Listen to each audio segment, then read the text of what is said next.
po ngayon ang KFJ. Nakabuntot lang ang RC Warriors.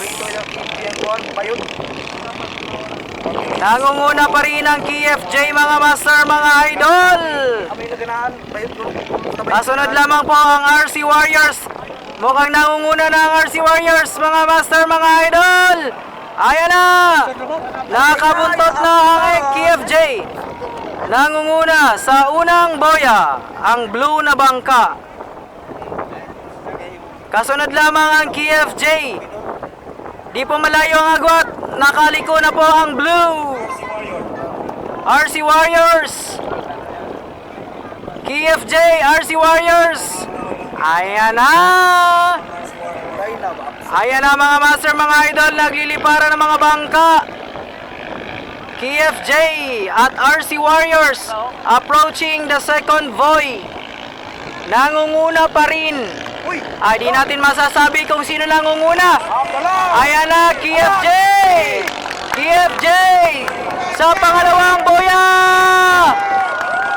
Ayan na, KFJ! KFJ! RC Warriors! Ayan na mga master, mga idol! Hindi po malayo ang agwat. Hindi po malayo ang agwat. Baka maulit yung kanina sa huling boya. Hindi po malayo ang agwat mga master, mga idol ng RC Warriors at KFJ. Approaching the third buoy. KFJ versus RC Warriors. Ayan. Liliko na po ang KFJ. Unti-unti nang lumalayo. Unti-unti nang lumalayo ang KFJ. Ayan na, klaro na. Nangangamoy panalo na po ang KFJ.